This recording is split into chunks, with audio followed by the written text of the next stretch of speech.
My name is Isaiah Matthew Mankey Hunt. uh, Call sign Junior Sergeant Hero. Uh, 27 years old, born in the United States.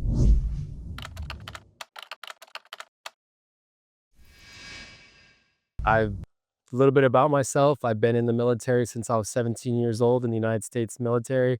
I Yeah, so I was in Poland for about 11 months, on a rotation in the United States military where I didn't really know Ukraine existed at first. Then I went to Poland, got to see a lot of people, see what their experience was. Then I came back home and I saw a lot of refugees there.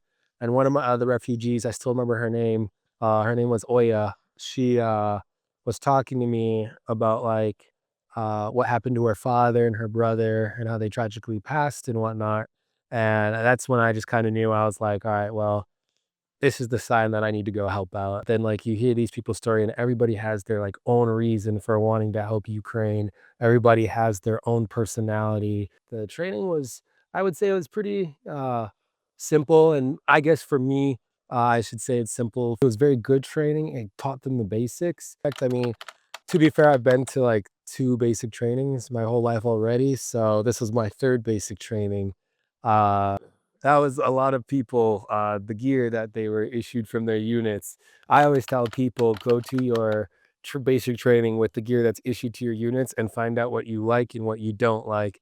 Yeah, there was shooting, medicine, land navigation slash topography, camouflage, mine classes, drone classes, trench training, assault training, CQB training, which is just close quarter combat training. Got to do a lot of paintball.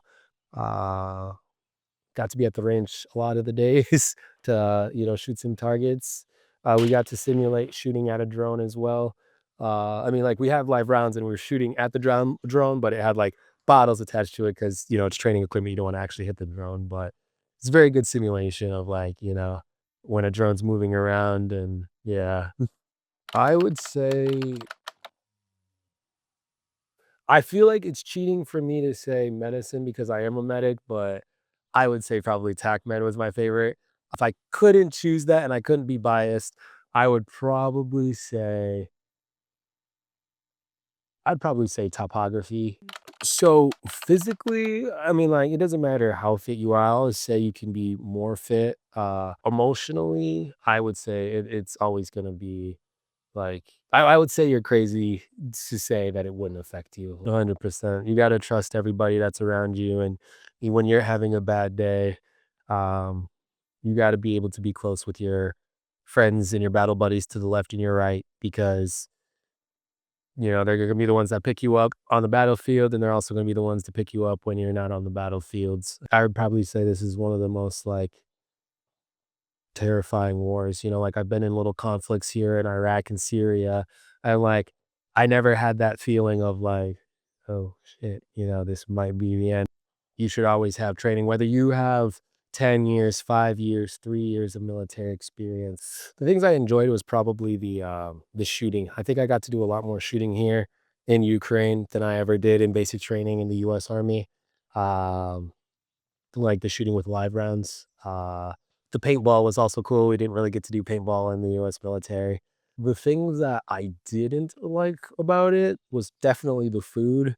The food here, like in our training ground and at 159th is way better. The food that they make at basic training, it was like nightmarish. I'm not even gonna lie, and a lot of people like they refused to eat the food and they were just like even I was like I don't know about that. Another thing I liked was like, they had an instructor for every, language. And like, if they didn't have an instructor for that language, at least somebody in that language spoke, you know, a similar language. So like, for us, it was the English team, but it was the English team with the Turks and like the Brazilians. They had their own instructor, and the Colombians they had their own instructor. In the English, we had our own instructors. So that I think that was really, really cool to have straight to the point, get the job done. it is what it is.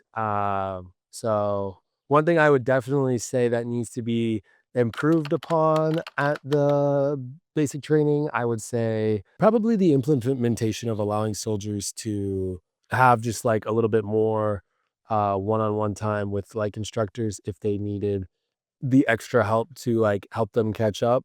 The one thing that I did notice is, like, some people, they, like, really, really, really, like, struggled in, like, the physical training exercises, so, like, morning PT, physical training can save your life, yeah. You're definitely never gonna outrun a drone, but don't be the last, you know? If they could just get more help with their physical training. I guess, yeah, that's not the implementation, but, yeah, just, like, the physical training in the mornings too as well. I would say the physical training in at basic training was, like, severely lacking. Just PT standards instead of like, "Oh, let's run, like, 2 laps around the track. You're good to go." I think it needs to be like, "Hey, we're gonna run until one of y'all throw up or something." I would definitely use the experience that I've had here in Ukraine, to, help soldiers because there's 1,000 ways to skin a cat, and especially with the new, like, technology with drones and, trench warfare, like, yes, US Army has its doctrine, but, maybe sharing with the unit, "Hey, maybe." I would definitely say do your research. I would also say you need to also be able to take care of yourself as well. So, um, don't just jump onto the first unit or brigade that says, "Hey, you should come here." Do your research, find a great brigade that works with you, that can easily communicate with you, that will make you feel like home, that will be honest with you, whether you make a great driver or maybe you have experience in medicine or you have experience in translation or whatever the case might be, but find your way to it. Just like I've told a couple of my soldiers, this isn't the place to find out what you're good at. This is the place to know what you're good at, get into it, and help out Ukraine.